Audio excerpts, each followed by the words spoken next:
నేటి రేకట్ యుగం వరకు మానవుడు ఎన్నో విశిష్టమైనటువంటి పరిస్థితుల గుండా వెళుతూ ఒక్కొక్క సంవత్సరంలో ఒక్కొక్క పరిస్థితిని ఎదుర్కొంటూ ముందుకు కొనసాగుతున్నాడు.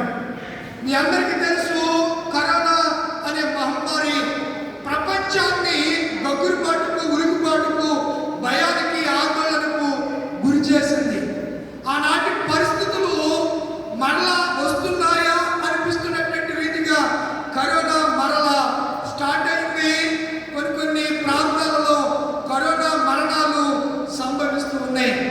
దేవుడు ఈ డెల్టా ప్రాంతం, ఈ పశ్చిమ గోదావరి డెల్టా ప్రాంతాన్ని ఎందుకో దేవుడు మహనీయుడు, మహోన్నతుడు, ప్రేమ కలిగిన దేవుడు అన్ని కాలాల్లో, అన్ని పరిస్థితుల్లో మన పట్ల, ఈ ప్రాంత ప్రజల పట్ల ఆయన కృప చూపుతున్నాడు అనడానికి ఏ విధమైనటువంటి నేను సందేహం లేకుండా నేను మీకు తెలియజేస్తున్నాను. మీరు ఏమైనా అనుకోవచ్చు, మీరు వేరే రకంగా మీ ఆలోచన విధానాలు వేరుగా ఉంటే, నా ప్రభు నాకు ఇచ్చినటువంటి ఆలోచన, ఉద్దేశం, ఆ తలంపులు, పరిశుద్ధాత్మ ప్రేరణ ఏమైనా ఈ డెల్టా ప్రాంతంలో దేవునికి హితులైన వారు, దేవునికి సన్నిహితులైన వారు, దేవుణ్ణి ప్రేమించేవారు, దేవుని సన్నిధిలో నిత్యము రోజాన్ని ప్రార్థన చేసే భక్తులైన వారు ఈ డెల్టా ప్రాంతంలో ఉన్నారు అనడంలో ఏ విధమైన సందేహం లేదు. అందుచేతనే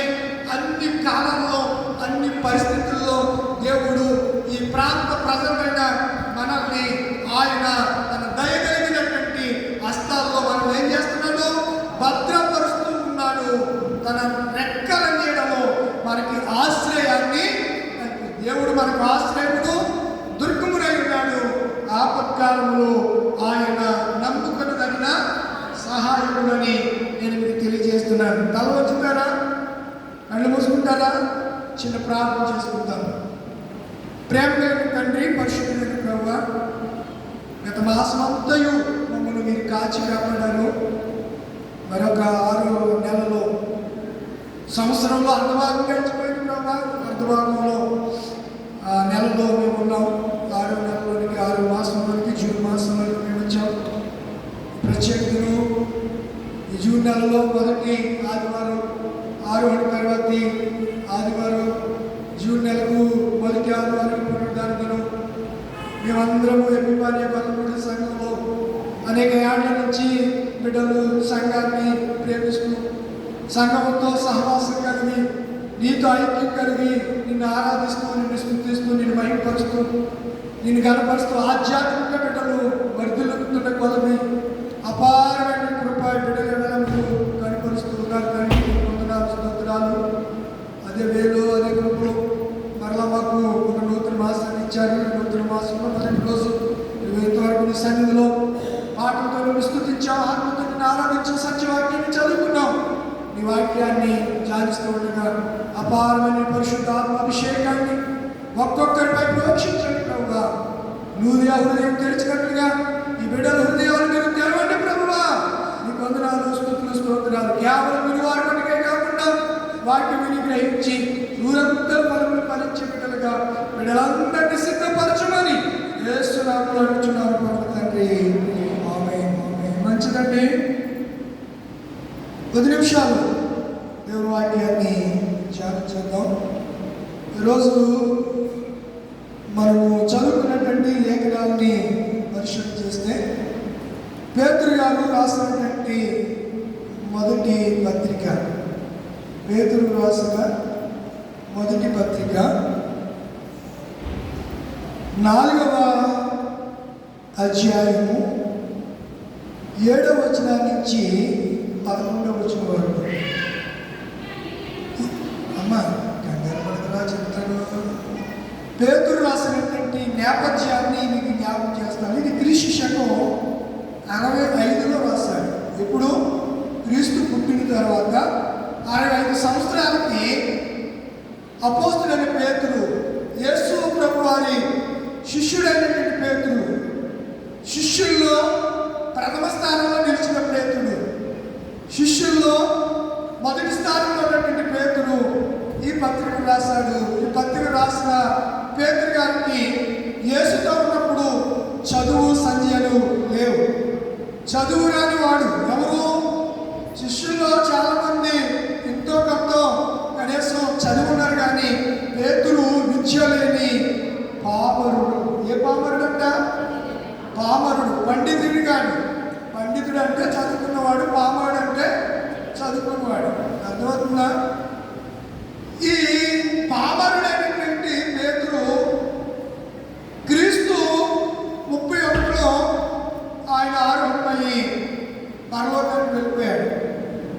వెళ్ళిపోయిన తర్వాత 33లో ఆయన పరలోకానికి వెళ్ళిపోయిన తర్వాత కొన్ని సంవత్సరాలకి ఈ పత్రికను రాయడం జరిగింది. 65 రాశారు.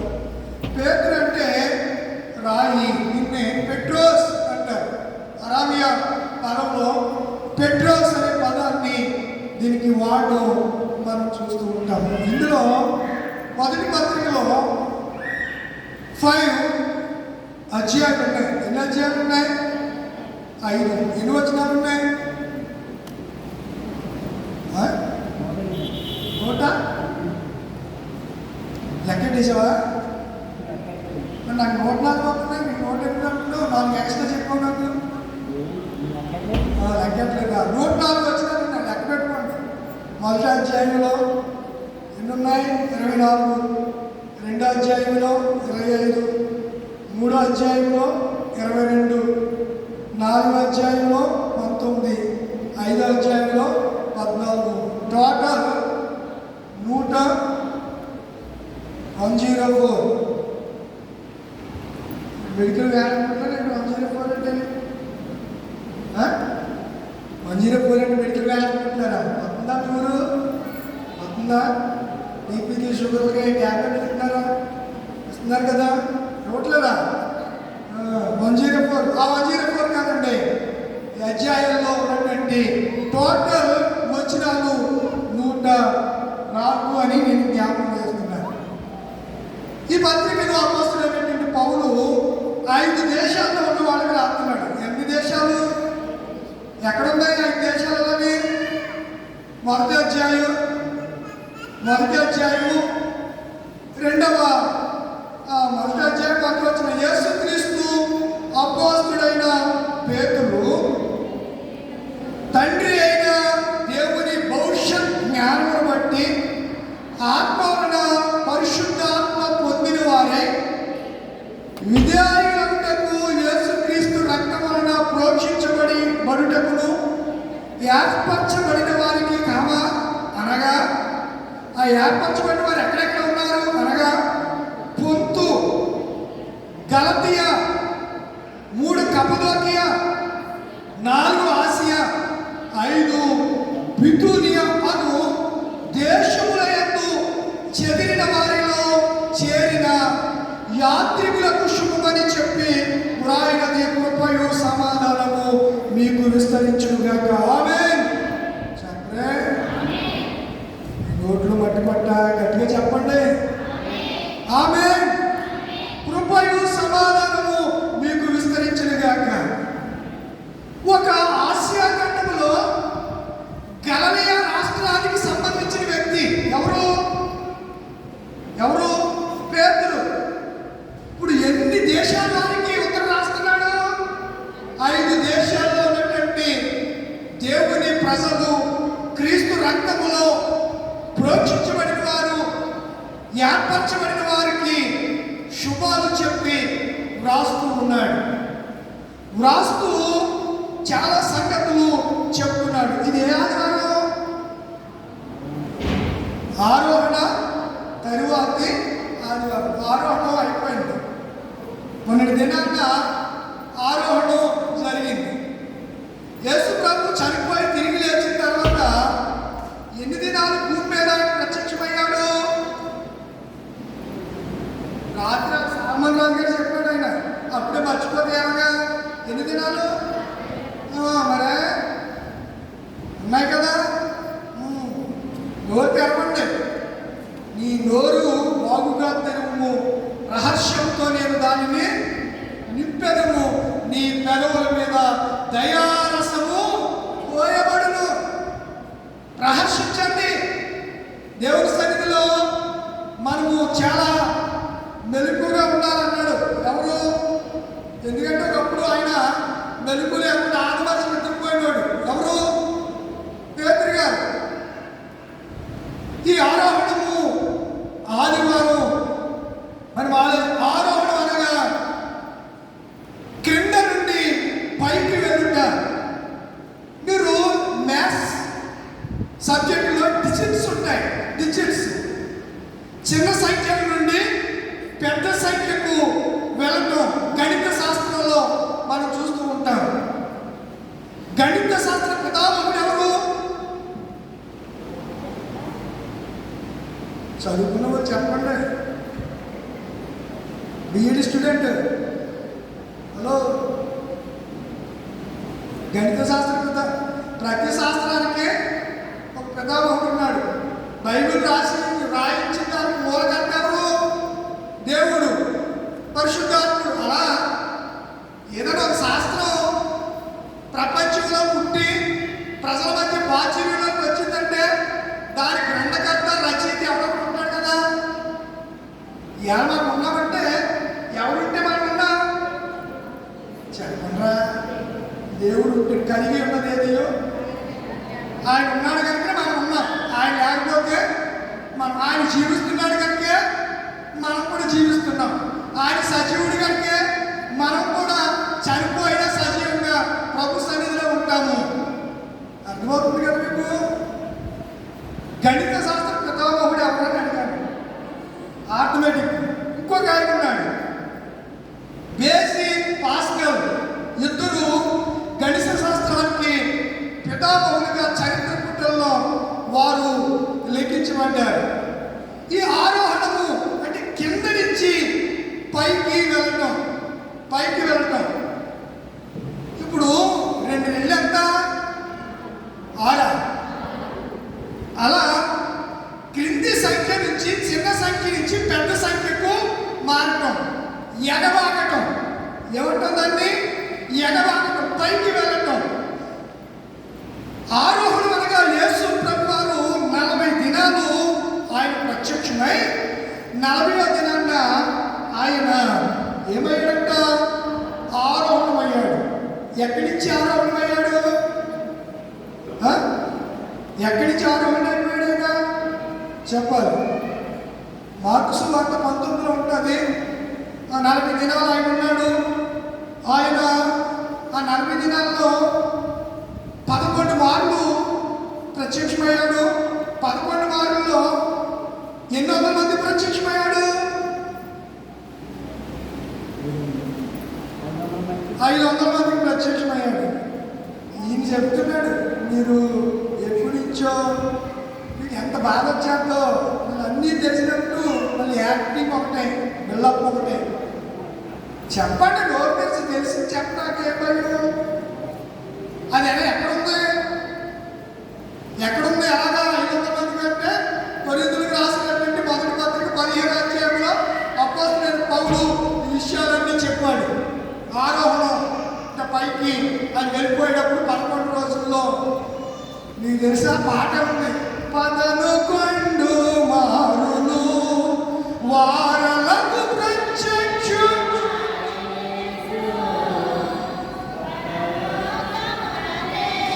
పాడండి. నీకు దండము నేను పెట్టుచున్నాను. ఆగండి. కనీసం వచ్చిన పాట కూడా మీరు పాడకపోతే నేను ఏం చేయగల? నాతో పాడండి, నాతో పాడండి. నా సమయం అయిపోతుంది. ఎప్పుడు మీ మంచిగా పాడుతుంది నాకే తెలియదు. మీరు దేవుడుగా వెళ్ళి అంటే మీకు ఎంతోమంది వచ్చారు, మిమ్మల్ని బాగానే నేర్పించారు. మీ భక్తి నాకు బాగా అర్థమవుతుంది. మీరు భక్తిలో ఎంత డెప్త్లో ఉన్నారో, ఎంత మీ ఆధ్యాత్మిక స్థితి, వాటిలో మీ పట్టుదల, వాటిలో మీకు ఉన్నటువంటి డెప్త్, మీ అనుభవ జ్ఞానం 2 సంవత్సరాల నుంచి గమనిస్తూ వస్తూ ఉన్నాను. చాలాసార్లు బాధతోనూ దుఃఖంతో చాలాసార్లు వారి మటుకే ఉంటున్నారు. 149వ కీర్తన సంఘారాధన కీర్తన పుస్తకాల్లో ఎన్నో శరణం అది? 14 శరణాలు ఉంటాయి. నేను పాడింది ఎన్నో శరణం? 15 శరణాలు ఉన్నాయి. నేను పాడింది శరణం ఎన్ని? 14. పదనుకొండు ఇలా పాడండి, నాది పాడండి. పదనకొండు మారును వారలకు ప్రత్యక్షుడాయనే. ఎక్కడ పరలోకమునకెళ్ళెను తన వార్త ప్రకటించుమని పలికెను. తన వార్త ప్రకటించుమని పలికెను. దేవుని ప్రేమ ఇదిగో జనులార భావములను తెలియరే.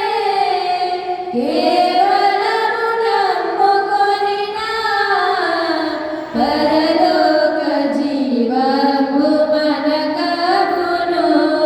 ఆ శరణంలో 11 మార్లు అనే మాట శరణంలో చెప్పించి భక్తుడు అద్భుతంగా రాశారు. అయితే 500 మందికి ఎక్కడ కనిపించాడో మీకు ఎవిడెన్స్ కావాలి. ప్రతిదీ కూడా వాక్యం టు వాక్యం, వాక్యంలో అలా ఉందా లేదా మనం పరిశీలన చేయాలి.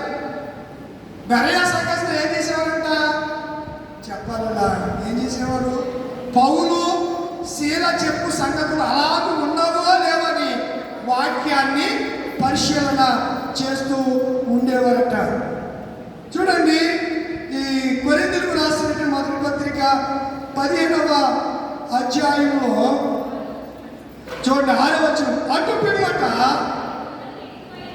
500కు ఎక్కువైన సహోదరులకు వీరులు అనేకులు ఎప్పటి వరకు నిలిచి ఉన్నారు.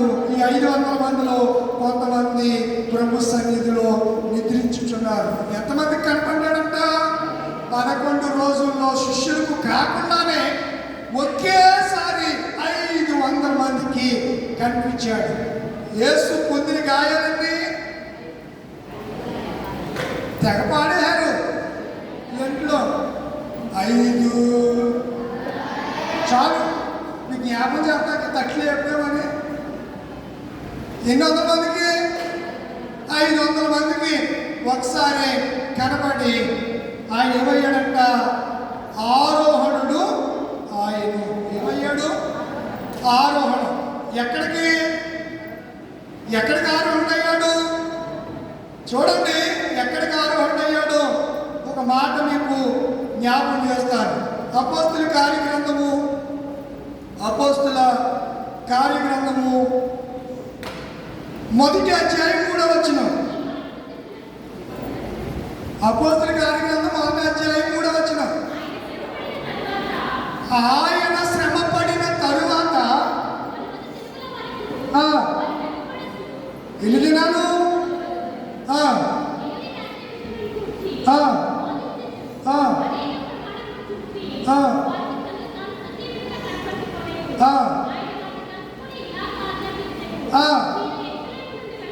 మీరు యెరూషలేములో నుంచి వెళ్ళక నా వలన వినిన సంగతులను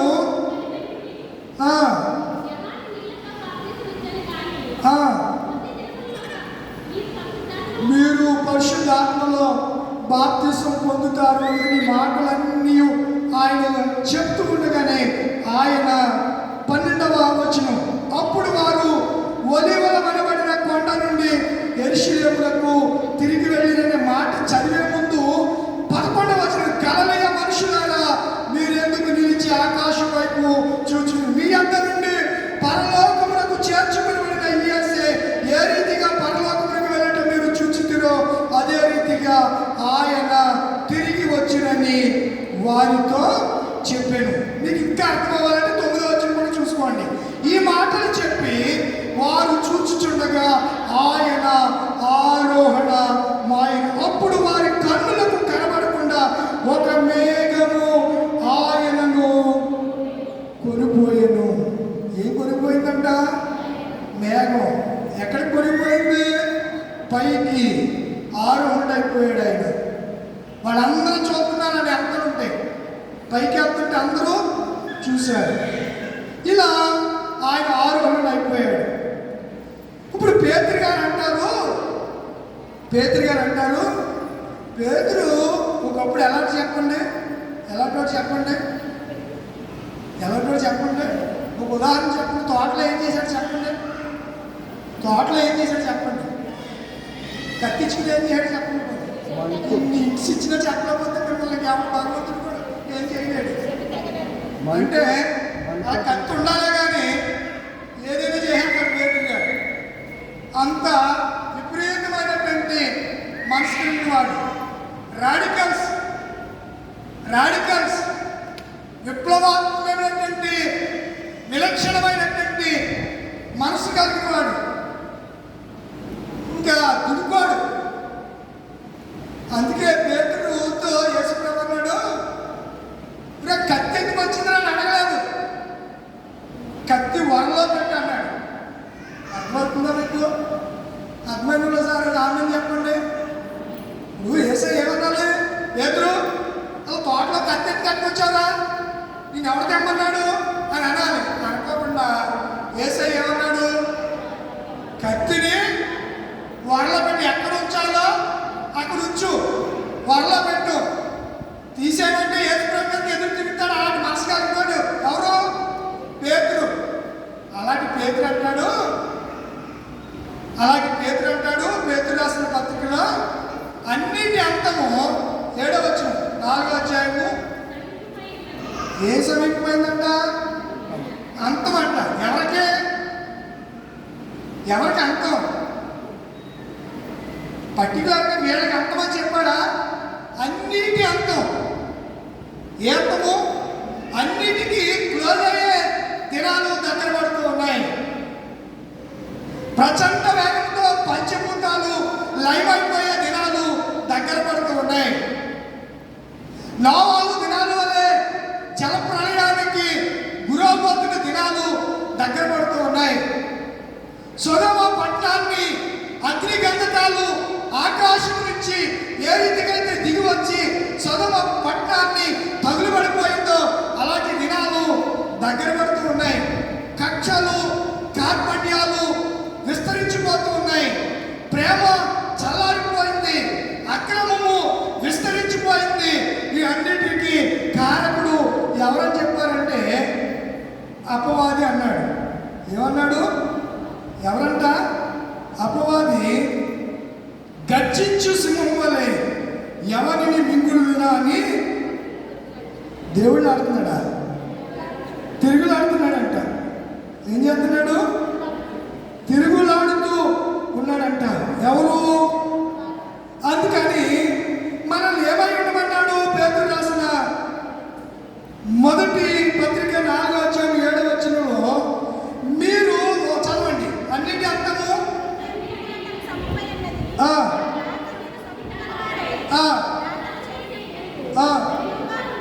ఏ బుద్ధి కావాలి? మంచి బుద్ధి. వీడు మనిషి అంత మంచోడు కానీ గొడవేరా కొంచెం తేడాగాడు. మాడ అంటే ఏంటి? వచ్చేవాడు అని. మీకు మళ్ళీ మాడ అంటే మీకు అర్థమై చాలా మందికి అర్థమై సాగదు.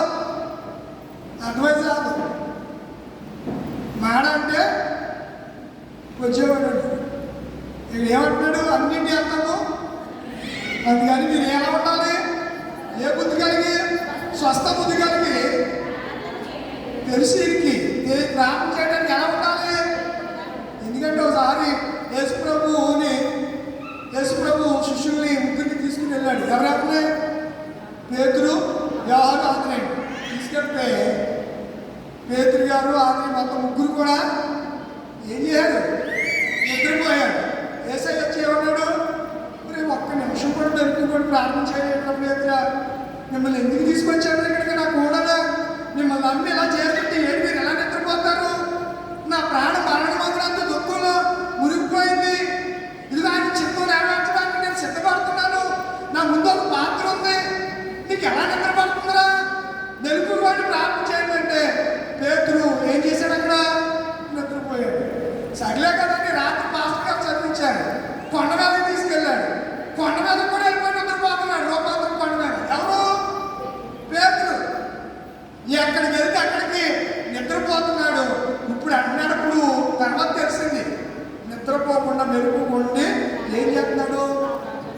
ఒకసారి అపోస్తల కార్యంలో చర్మకాడని సీమోను ఇంటికి వెళ్ళాడు. ఎవరు? పేతురు వెళ్ళాడు. పాస్టర్ గారు వెళ్ళిపోయారు, కానీ చర్మకాడని సీమోను ఇంకేం వండలేదు, వంట చేయలేదు. నీకు అడావిడి ఎక్కువ కదా, వంటరు మీరు పొద్దున్నే లేకపోతే వండుతారు, వండలేదు. ఈయనకి ఆకలేస్తుంది, అన్నం కట్టుందని అడగలేదు. ఏమెక్కాడంట? మిద్దెక్కి ఏం చేస్తున్నాడు? ప్రార్థన చేస్తున్నాడు. చేస్తుంటే ఒక దుప్పట్లోను భూమి మీద ఉన్న సతుస్పాద జంతువులతో నిండిన ఒక పెద్ద దుప్పటి ఆయనకి దర్శనంలో కనబడుతుంది. పేతురికి ఏమేస్తుంది? ఆకలేస్తుందా ఏం చేస్తున్నాడు? ప్రార్థన చేస్తున్నాడు. ఒకప్పుడు నిద్రపోతున్నటువంటి వ్యక్తి ప్రార్థన విలువ తెలిసినటువంటి పేతురుగా కనబడుతున్నాడు. ఒకప్పుడు పేతురు అంటే నిద్రకి కేర్ ఆఫ్ అడ్రస్ ఎవరు? పేతురు. ఇప్పుడు క్షణం తీరుకున్న సమయం ఉన్న వెంటనే ఏం చేస్తాడు? ప్రభు సన్నిధిలోకి వెళ్ళిపోయి మెలుగుగా ఉండి ప్రార్థన చేస్తున్నాడు. చంపుతుందంటే తినలేదు. తర్వాత అయ్యాకి సిద్ధమైంది, నేను ఎప్పుడు నోటి పెట్టలేదంటే ఆ దర్శనం బాగుండేటట్టు నువ్వు అనుష్ఠానికి వెళ్ళాలి అని చెప్పాడు. తర్వాత చమకాలు గారి సినిమా అంటే మన క్లాస్లో ఇంకొకటి ఉంది కదా, ఏంటది? రెండు, ఒకటంటే మాల, రెండంటే చెప్పరేంటిలా బాధకి చర్మకారుడు. ఇప్పుడు మన మాదిరి సోదరులందరూ కూడా ఏటికి పోసేవారు. అప్పుడు ఇప్పుడు గేదె చచ్చిపోతే పట్టుకెళ్ళి వెళ్ళాడు, గేదెకి చచ్చిపోతే పట్టుకెళ్ళి వెళ్ళాడు. ఉన్నారా? మా అన్న డబ్బులు ఇచ్చాం, లారీ ఏది వేసుకున్నాం, 10 మందిని క్యాక్ వేసుకుని తీసుకెళ్ళి కూర్చోవో లేకపోతే కాలంలో పడేవి చేస్తున్నారు. పరిస్థితి అలా వచ్చేసింది. ఇదివరకు చచ్చిపోయినట్లకి వాళ్ళు వచ్చి అందులో మంచి మాంసం ఉంటే తీసుకుని చర్మాన్ని తీసుకుని వాటితో చక్కగా డ్రమ్స్ అవి తయారు చేసేవాడు. మిగతాయి చెప్పులు కుట్టేవారు. ఇలాంటి పరిస్థితులు ఒకప్పుడు ఉండేవి, ఇప్పుడు లేవు. అలాంటి చర్మకారుడైనటువంటి సీమోను ఇంటిలో ఎవరున్నారంట? పేతురుండి ఏం చేస్తున్నాడు? ఎప్పుడు వెళ్తారా తిందామని చూడలేదు. ఇప్పుడు మీటింగ్స్ పాంప్లెట్లో నేను ఇది ఒకసారి చెప్పాను, చాలా మంది ఏం చూస్తున్నారు? భోజన వసతి ఉందా లేదా చూస్తున్నా. భోజన వసతి ఉంటే గబగబా రోజు ఇంట్లో వంట వండుకోకుండా వెళ్ళిపోయి కోటం ప్రారంభించక ముందే కొంతమంది కొన్ని చోట్ల భోజనాలు పెడుతున్నారు. సేవకులు ఏమంటారంటే మీరు భోజనం చేసి వచ్చి కూర్చుని వాక్యం వింటున్నాడు, తినేసి వచ్చి కూర్చుంటాడు, వాక్యం ఏమంటాడు? ఏమవుతుంది? తినేద్దని నిద్ర వస్తారు. ఇప్పుడు చాలా మంది పాంప్లెట్ చూసినట్టునే దూర ప్రాంతం నుండి వచ్చే వారికి ఉచిత భోజనం వస్తుంది. అంటే ఇందులో దూర ప్రాంతాల నుంచి భోజనం లేవా అని అడుగుతున్నారు కొంతమంది. అది ఆ మాట కనుక అందులో మెన్షన్ చేసి రాస్తే భోజనాలు ఉన్నాయంటే ఆయనకి అవగవా రెడీ. కొంతమంది భోజనానికి వెళ్తా ఉంటారు మీటింగ్లకి. సభలకి కొంతమంది కేవలం ఆ భోజనాలు ఉన్నాయేమో చూసుకునే వాళ్ళు వెళ్ళే వాళ్ళు ఉన్నారు. పేతురు ఆకలేస్తున్నా ప్రార్థన చేస్తున్నాడు. అలాంటి పేతురు అంటున్నాడు, అన్నిటి అంతము సమీపించింది. ఏ బుద్ధి ఉండాలి నీకు? ఒకప్పుడు నాకు ఏ బుద్ధి లేదు, స్వస్థ బుద్ధి లేదు, నిలకలేదు నాకు. ఒకప్పుడు నిలకలేక అన్నాడు, రాత్రంతయు శ్రమ పడినా రాలేదు ప్రభు. మామూలుగా పట్టుకుంటూ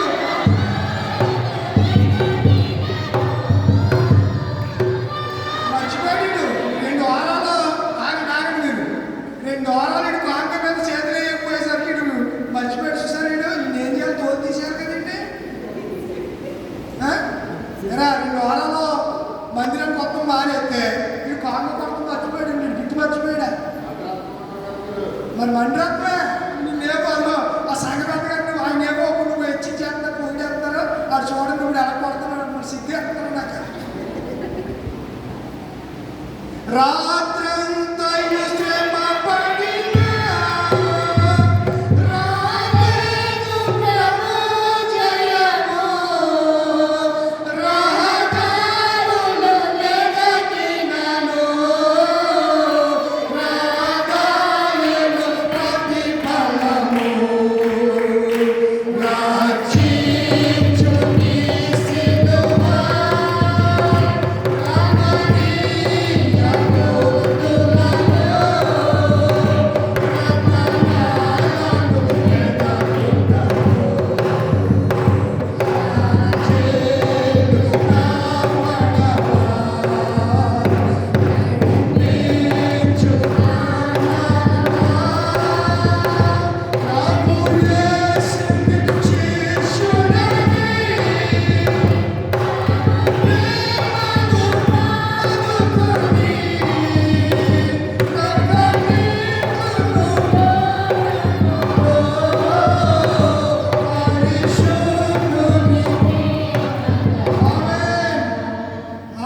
ఈ ఊరోనే ఆరుగురు ఉన్నారు. జబదే కుమారుడైన యోహాను, యాకోబు, ఆంద్రియ, వాళ్ళ అన్నయ్య. ఎవరన్నయ్య? ఆంద్రి సహోదరుడు పేరు పేరు ఆంద్రియ. ఆంద్రియ పేతుర్ని మేము మెస్సై కనుక్కున్నామని చెప్పి పేతుర్ని యేసు దగ్గరికి నడిపించుకోడు. ఎవరు? ఆంద్రియ. మీ అమ్మ, మీ అన్నయ్య, మీ అక్క ఎప్పుడన్నా ఇప్పుడు దేవుని సన్నిధికి రండి వెళ్దామని చెప్పి మీ అన్నయ్యోడు, మీ అక్కలు, మీ చెల్లెలు ఎప్పుడన్నా పిలిచారు మీరు? అని రాడండి. అది చెప్పుడు మాట ఎండండి అయ్యారా అని చెప్పుడు ఎండండి రాడండి. మరి ఏం చేస్తాడు? చిన్నోడు సినిమాకి వెళ్ళాడు నిజాముగా పెద్దోడు అని చెప్తారు మీరు. మా అన్నయ్య వెళ్ళిపోయాడండి, తాటి చెట్టు కిందకి వెళ్ళిపోయాడండి. యాసరికాల సమ్మర్ సీజన్ కదా, సురాపానికి వెళ్ళిపోయాడు ఒకడు. ఇలా రకరకాల ఏదో సాగులు చెప్తూ ఉంటారు. ఒరే రారా దేవుని సన్నిధికి వెళ్దాం. దేవుని సన్నిధిలో సంపూర్ణ సంతోషం ఉంది. దేవుని సన్నిధిలో ఆశీర్వాదాలు ఉన్నాయి. దేవుడు శాంతినిస్తాడు, దేవుడు ఆశీర్వదిస్తాడు. రేపు పరలోకమిస్తాడు అన్నయ్య, పరలోకమిస్తాడు తమ్ముడు, పరలోకమిస్తాడు అక్క, పరలోకమిస్తాడు చెల్లి. వృద్ధాప్యంలోకి వచ్చాడు అమ్మ నాన్న. ఇప్పుడైనా ఎవరు నమ్ముకోవాలి? యేసయ్య మీద విశ్వాసం ఉంచండి, నమ్ముకోండి. పరలోక రాజ్యంలో హాయిగా ఉంటారు. లేకపోతే ధనవంతులాగా వెళ్ళిపోయి మనవలా మాడిపోతారు, కాలిపోతారు అని చెప్పి ఎప్పుడని చెప్పాము మనం? అని చెప్పుడే ఏంటండి? ఇది పెద్ద జోక్ అంటాను నేను. ఇది పెద్ద జోకు, పెద్ద జోకు. చెప్పాలి మనం దేవునికి, దేవుడి గురించి చెప్పాలి. అన్నాడు నేను చేప పట్టడానికి వెళ్తున్నాను అన్నాడు. ఎవరు? పేతురు. నువ్వు వెళ్ళిపోతే నేను కానీ ఆరుగురు కూడా పేతురుతో పాటు వెళ్ళిపోయారు. వెళ్ళిపోతే రాత్రి అంతా ప్రయాసపడిపోయారు. యోహాను సువార్త 20 అధ్యాయం 21 అధ్యాయంలో ఉదయమైనప్పుడు యేసు ఒడ్డుకొచ్చి ఏమన్నాడు? పిల్లలారా తినడానికి ఏమైనా ఉందా అని అడిగాడు. రాత్రి అంతా ప్రయాసపడ్డాము, ఒక చేప దొరకలేదు అని చెప్పాడు. సరే పడవెక్కి కొంచెం లోతు నడిపించదని చెప్పి పడవెక్కి లోతు నడిపించి వల ఏంటని చెప్పాడు. వెంటనే ఒక ఆయన అన్నాడు పేతురుతో, అప్పుడు వీడు గోచెప్పి ఉన్నాడు. ఎవరు? ఎవరు? పేతురు. యోహాను గారు అన్నాడు ప్రభు సుమి అన్నాడు. వెంటనే దక్కుమంట దూకాడు. ఎందులో? చెప్పరేంటిలా సముద్రంలో. చదవలేదు ఎప్పుడు? సముద్రంలో దూకాడు. పడవ ఒడ్డుకొచ్చింది. వెంటనే అక్కడ ఏమున్నాయంట? నిప్పుల మీద కాల్చబడిన చేపలు, రొట్టెలు ఉన్నాయి.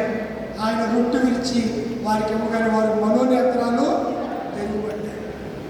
ఇలాంటి పేతుడు అంటున్నాడు, మీరు స్వస్థ బుద్ధి కలిగి ఏం చేయాలి? ప్రార్థన చేయడానికి ఎలా ఉండాలి? మెలకుగా ఉండాలి. ఎందుకు మెలకుగా ఉండాలో మనం మాట చెప్తాను. మళ్ళీ ఇంకో బుద్ధి చెప్పాడు. అదే పేతురు రాసిన మొదటి పత్రిక 5వ అధ్యాయం 8వ వచనం. 5:8. ఇందాక ఏ బుద్ధి, ఇప్పుడే బుద్ధి? నిలకడైన బుద్ధి, నిబ్బరమైన బుద్ధి గలవారై ఎలా ఉండాలంట? చంచలు కాకుడి, మంచి స్వస్థ బుద్ధితోను. నెంబర్ 2 పాయింట్ ఏంటి? నిబ్బరమైన బుద్ధితోను మెలుగుగా ఉండండి. ఎవడంట? నన్ను ఆడే అలా చేసేసాడు, నిద్రపుచ్చేశాడు. యేసు ప్రభుని ఎరగడానికి చెప్పడానికి కారణముడు అపవాదే.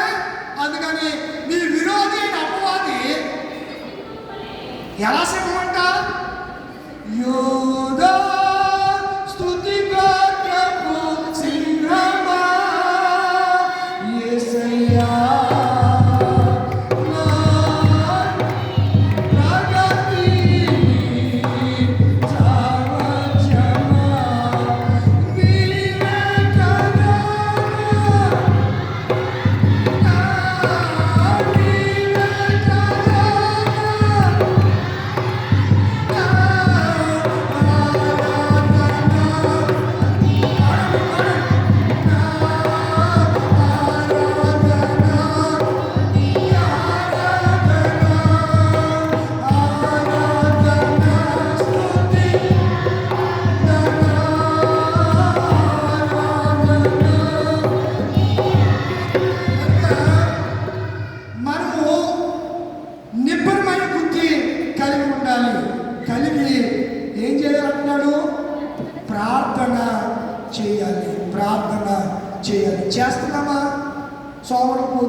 మరి ఉంటున్నామేమో.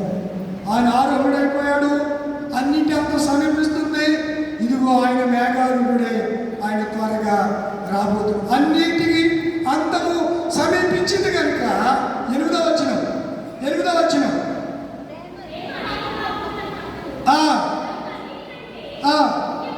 ఒకని ఎడల ఒకడు, అన్నిటంతో సమీపించేసింది.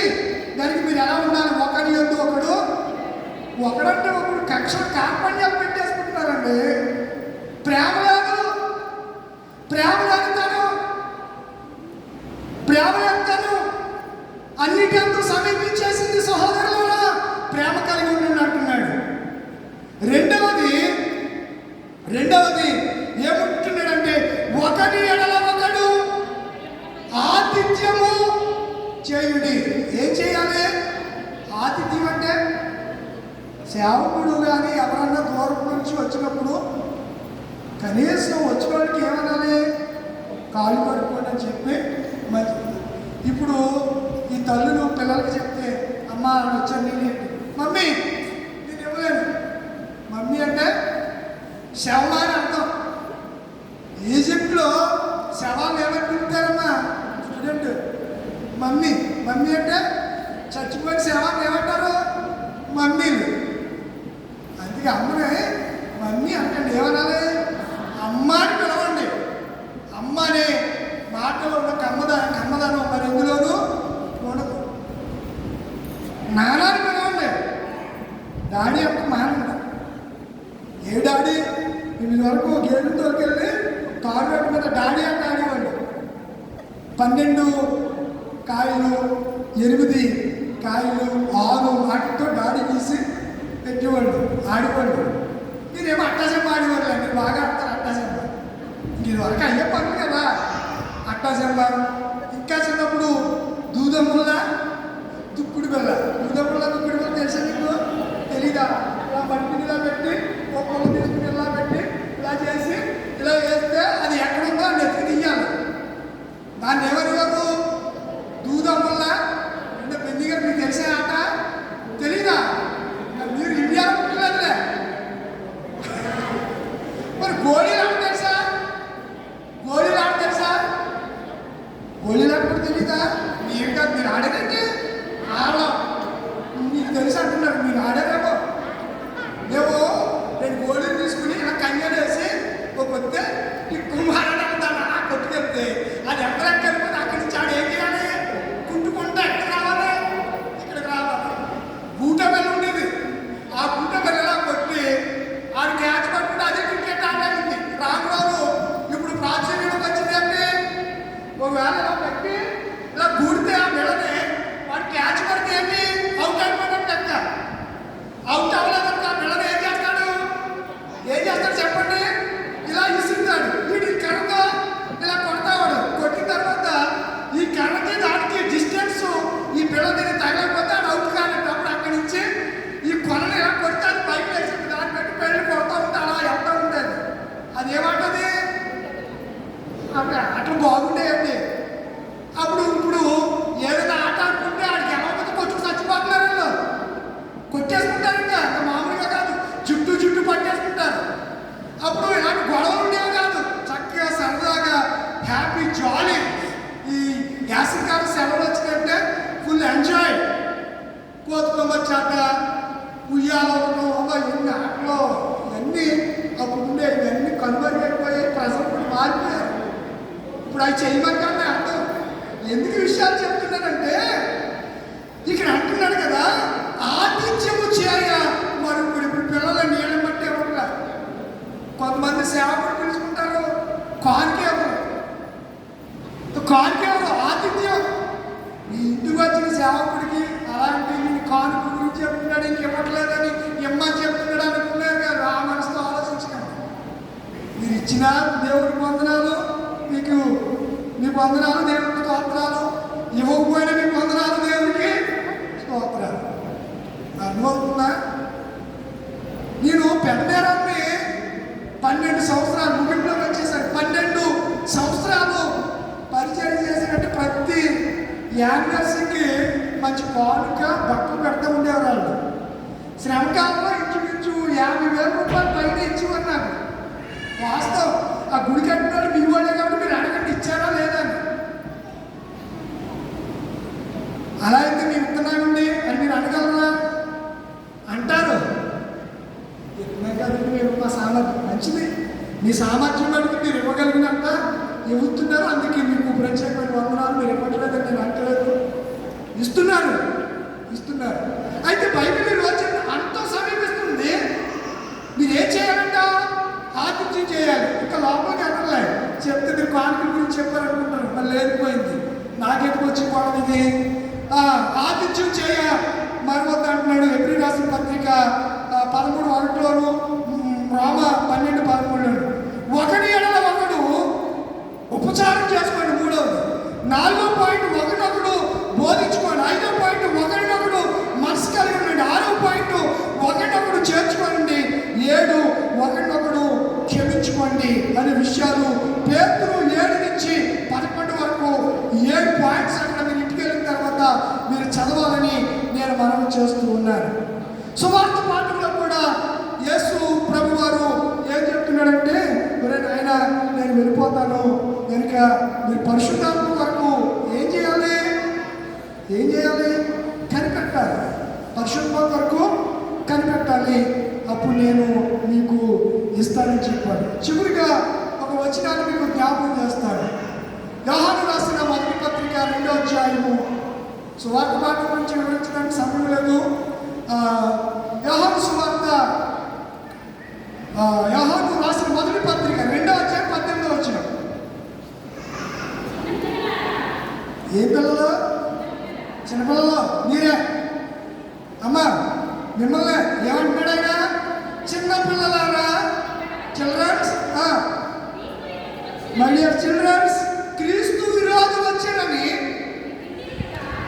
ఏంటంట తెలుసా మీకు? క్రీస్తు విరోధి వస్తాడని విన్నారా? అమ్మ మిమ్మల్నే నువ్వు చెప్తారు. క్రీస్తు విరోధి యేసయ్య వస్తున్నాడని తెలుసా? యేసయ్య ఇచ్చి ముందు ఎవడొస్తాడని తెలుసా? క్రీస్తు విరోధి, శత్రువైన అపవాది, శోధకుడైన అపవాది, క్రీస్తు విరోధి వచ్చినని మీరు విన్నారు కదా. ఇప్పుడు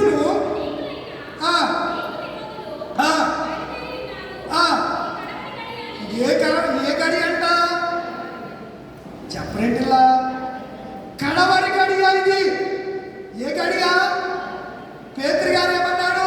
అన్నిటి అంతము లైన్. చెప్పండి, ప్రారంభ లైన్ ఏంటి? అన్నిటి అంతము సమీపించింది. దానికి మీరు ఎలా ఉండాలి? స్వస్థ బుద్ధి, నిబ్బరమైన బుద్ధి కలిగి ఏం చేయాలి? ఒకరి ఎడల ఒకడు ప్రేమ కలిగి ఉండండి. ఆతిథ్యం చేయండి, క్షమించుకోండి, బోధించుకోండి, హెచ్చరించుకోండి. ఎందుకు అనగా అన్నిటి అంతము సమీపించి ఉంది. ఈ సమయంలో గర్జించు సింహాల అపవాది మిమ్మల్ని ఈడ్చుకుపోవటానికి అతడు వచ్చేస్తున్నాడు అని చెబుతూ ఇక్కడ ఏమంటున్నాడంటే, యోహాను గారు పత్రిక రాస్తూ అనేకులైన క్రీస్తు విరోధులు ఎక్కడున్నారంట చెప్పండి? మన మధ్యలోనే ఉన్నారు. కనుక ఏ ఆత్మ దేవుని సంబంధమైందో కాదు మనం ఏం చేయాలి? పరీక్షించాలి.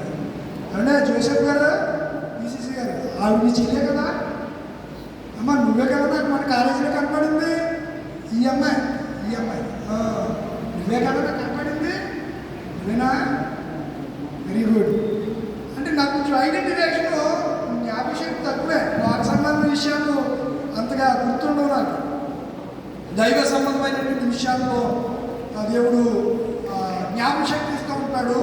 శారీరకమైన విషయాలు చాలా వాటికి ఏదో చెప్తూ ఉంటాను, వాటి సంబంధంగా చెప్పే విషయాల వల్ల మర్చిపోతూ ఉంటారు. మంచి ప్రియులరా, కనుక మనం ఏం కలిగి ఉండాలి? స్వస్థబుద్ధి కలిగి ఇవన్నీ చేస్తూ పరిశుద్ధాత్మ కొరకు ఎదురు చూడాలి. నమ్మి బాప్తిసం ఉన్నవాడు. రాత్రి పాస్టర్ గారు వచ్చారు కదా, మీకు చెప్పమని మాట చెప్పారు. ఈరోజు బాప్తిస్మాలు ఇస్తాము, మీకు ఏ బాప్తిసం కావాలో ఆ బాప్తిసం ఇస్తామని చెప్పమన్నారు. చెరువులో మిమ్మల్ని ముంచేద్దామని చెప్పారు. అంటే ముంచు బాప్తిసం అన్ని సంఘాల్లో ఇస్తున్నారు.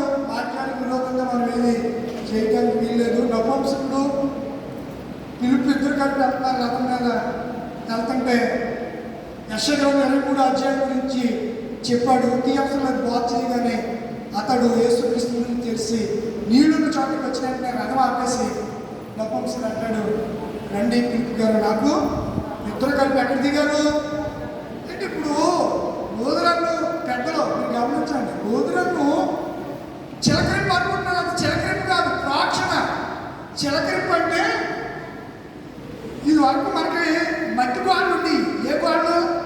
మట్టి గోళ్ళు. పుల్ల తీసుకుని కొండలో వేసి ఉడకబెట్టేవారు, వేడిని వేసి ఉడకబెట్టేవారు. ఉడికిన తర్వాత దాన్ని ఏం చేసేవారు? ఎల్లేసేవారు. ఎల్లేసే ముందు పేడతో గోళ్ళని అలికేసి, మట్టితో అలికేసి సిలికేసేవారు. సిలిక్ అంటే ఈ సున్నం నీళ్ళను ఈ వేడి ఇలా ముంచి పేడ సరిసినట్టు. పేడ సరిచింది తెలుసా? మీరు గేదంటే ఏదో తెలియదు, గేదె పోతా తెలియదు. ఇదివరకు పేడ ముద్దలు చేసి ఏం చేసేవారు? పిడకలు చేసుకునేవారు. పిడకలు చేసి సరిసేవారు. తాడి చెట్లకో, కొబ్బరి చెట్లకో, నేల మీదో, దిమ్మల మీదో, ప్రారి గోడకి ఎక్కడో చోట పిడకలు సరిసేవారు. ఆ పిడకలు ఎండాక వాటితో ఏం చేసుకునేవారు? వాడు చేసుకునేవారు. ఆ పిడకని ఇలా వేసి అరుసులు చూసారు ఎక్కడన్నా? అరుసులు చేసేటప్పుడు ఏం చేస్తారు? నూనె బాగా రాసి అట్టాకు మీద ఇప్పుడు అట్టాకు బాగానే పాలిథిన్ కవర్ చేస్తారు. అందరూ అరుసులు దేపే చేస్తారు. పాలిథిన్ కవర్ తీసుకుని దాన్ని బాగా నూనె రాసి అని అది పచ్చగా ఇంకా మెల్లిగా తీసి ఎందుకు వేస్తున్నారు? అరుసులు టేస్ట్గా ఉంటాయి కదా, వాళ్ళు చూసేదే.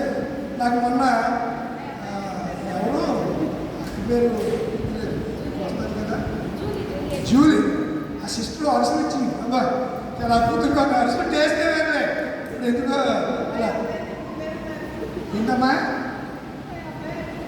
మీ అమ్మాయికి అరుసులు సోటి ఎట్టలేదా? మరి ఎట్టద్దు నువ్వు? రోడ్లో దంచి ఊరందరికీ ఎట్టాలి. ఆ పిల్లకే కాదు సోడి పెట్టి నువ్వు దంచి మంచి రాగులు అక్కడ వచ్చేసి దంచేసి సోడి పెట్టి నెయ్యి వేసి బాగా కుండేసి రోడ్లు వేసి దంచేసి అందరికి ఒక కొండ పంపద్దు నువ్వు. రమ్య బలేదు పనిచేసి నువ్వు మళ్ళీ ఆ టైం వస్తుందా? మనం పెట్టే అవకాశం వస్తుంది నీకు. ఆతిథ్యమంటే అదే. ఆతిథ్యం మర్చిపోయావు నువ్వు. మరి పెట్టద్దా అందరికీ ఒక కొండ, సేవకులకి ఒక కొండ ఇచ్చి సోడి పెట్టి మంచిదే. ఆనే కాదు, అందరు తినొచ్చు. అందరూ అంగన్వాడీ గారిలో బాలింతరాలకి వాళ్ళకి ఏమిస్తున్నారు? సోళ్ళు పిండిస్తున్నారు, సోడి పిండిస్తున్నారు. సోడి బొమ్మలు కాసుకుని కూడా తాగపడుతున్నారు. సరే ముగించాను నేను. అలా సున్నం నీళ్లు ఏరు పెట్టి ఇలా చిరుకు చెట్టు కింద వేసేవారు. ఇలాగ ఇది వాడనుకోండి, ఇలాగేసి ఇలాగేసేవారు. దాన్ని ఏమంటారంటే చిలకరించడం అంటారు. మీ పాస్టర్ గారు ఎప్పుడన్నా ఏడు ఇలా ముంచి ఇలా చిలికాడా చూసారు మీరు ఎప్పుడన్నారో? తెలియకోకుండా కట్టితో చూడండి, ఏం జరుగుతుందో చూడండి. చూసి చిలికాడో ప్రోత్సహించాడో ఏం చేశాడో సరిగ్గా చూసి చాపండి. ఇచ్చాడు కదా రెండు కళ్ళు రెండు ఉన్నాయి కదా, నేత్రాలు కనపడుతున్నాయి కదా. ఎప్పుడు పాస్టర్ గారు ఇలా వేడి నుంచి ఇలా చిలకరు, లేకపోతే ఇలా నీళ్ళు తీసుకుని ఆ మధ్యలో గుంటూరులో ఒకడు ఉండేవాడు. నీళ్లు అందులో క్లోరోఫామ్ వాటర్ కలిపేసి ఆ నీళ్ళు ఏం చేసేవాడు? అది గొడవ అయిపోతాడు, అరెస్ట్ చేసేసారండి. విజయవాడ పెద్ద సేవకుడు కుర్రాడు, పేరు మర్చిపోయాను నేను. ఇలా నీళ్లు అందరి మీద ఇలా చింపేసేవాడు. గిన్నెలో నీళ్లు చింపాక ఆ క్లోరోఫామ్ పవర్కి వాళ్ళందరూ దబేలు ఉంటా పడిపోయేవారు. అందులో దేవుడు ఒక కార్యం చేసేసాడు, పరిశుద్ధాత్మ వచ్చేసింది ఆ నీళ్ళు చెప్పగానే అని చెప్పేసి గగ్గోలు పెడితే విజయప్రసాద్ గారిని స్ట్రింగ్ ఆపరేషన్ అంటూ ఉండాలి. ఒక నెట్టుకుని ఏది నెట్టుకుని స్ట్రింగ్ ఆపరేషన్ చేసి ఆయన అరెస్ట్ చేయాలి. మొత్తం ఇప్పుడు సేవ లేకుండా పోయిందాడు విజయవాడలో. కొన్ని వేల మంది వచ్చేసేవారు, కొన్ని వేల మంది వచ్చేస్తూ ఉండేవారు. చింపేసేవారు, చిలకరించేసేవారు నీళ్ళు. దాని పాస్టర్ గారు ఇచ్చేది చిలకరింపు కాదు, దాన్ని ఏమంటారంటే ప్రోక్షణ. ఇలా అందులో వాటర్ తీసుకుని ఇలా పోసి తండ్రి యొక్కయు, ఒకవేళ చిలకరింపు అయితే ఇలా తీసుకుని తండ్రి యొక్కయు, ఆ కుమారు యొక్కయు, ఆ పరిశుద్ధ, దాన్ని ఏమంటారు? చిలకరింపు అంటారు. దీన్ని ఏమంటారు? బాప్టిజం అనే పదానికి అసలు పదం ఏంటంటే ముంచుట. కొన్ని దేశాల్లో పరిస్థితులను బట్టి ప్రోక్షించడం, జెండా కిందికి చెల్లడం, కొన్ని బాప్తిస్మాలు వెలుగులోకి వచ్చాయి. బైబిల్లో ముంచుమనే ఉంది కనుక పాస్టర్ గారు నాకు చెప్పారు, నేను చెప్పింది కాదు.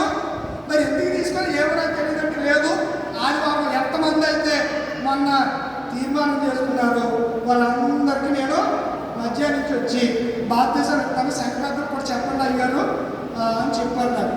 మోజేసా చెరువులో బాప్తిజం ఇస్తానని చెప్పారు.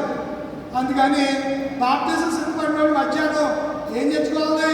ఒక డ్రెస్, ఒక తెల్లటి వస్త్రాన్ని తెచ్చుకోండి. అందులోంచి పైకి ఎక్కగానే ఆ తెల్లని వస్త్రాన్ని పక్కన ఉన్నవాళ్ళు పైన ఉన్నవాళ్ళు ఏం చేయాలి? వారికి దాన్ని వారి మీద వేసి చక్కగా తోడుకుని రావడానికి పరిశుద్ధాత్మ దేవుడు సహాయం చేయను కాక. కనుక మధ్యాహ్నం నుంచి పాస్టర్ గారు చెప్పిన విషయం మీరు చెప్తున్నారు. అన్ని సంఘాల్లో కూడా బాప్తిస్మాలు ఇస్తున్నారు. చాలామంది ఒకవేళ మేము గిరిగీసి పూసుకుంటాం, మేము అలా ఎవరంటే ఎక్కడికి తీసుకుంటారో ఖాతా ఆల్రెడీ అవుతుంది. అర్థమైందా? అర్థవాలేదు నీకు? ఒకవేళ నువ్వు ఇది కాదు ఇదే ఎత్తానంటే ఆడ ఎక్కడికి తీసుకుంటారు. అలా ఏం కావాలంటే అది తీసుకుంటారు. ఆపలేం కదా మనం, ఆపలేం. అన్ని సంఘాలు మన ఊళ్ళో మీటింగ్ జరిగాయి. ఇద్దరు పాస్టర్లు అంటే సెంటర్ ప్రెసిడెంట్ వచ్చా మా ఊళ్ళో ఉన్న చెరువులో ఇచ్చాడు. ఎవరు మాట్లాడకండి, మీకు ఏమనుకుంటే తర్వాత చర్చించుకుంటారు. కానీ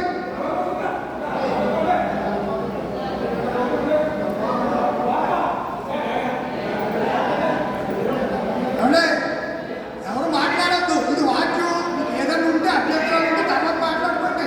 ఇప్పుడేం మాట్లాడకండి.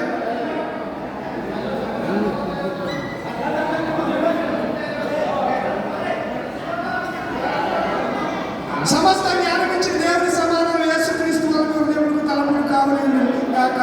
ఆమె దేవా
దయచేసి కూర్చోండి. ఎవరైనా ప్రత్యేక కానుకలు కృతజ్ఞత అర్పణలు తీసుకొచ్చిన వారంటే ముందుకు రండి, ప్రార్థన చేస్తాం. ప్రత్యేక కానుకలు కృతజ్ఞత అర్పణలు ఉన్నవారు ఎవరైనా ఉంటే ముందుకు రండి, మీకోసం ప్రార్థన చేస్తాం. యాదాల నాగమణి గారు, పిడకాల నాథాన్ గారు, శాంతం గారు, బోర్డు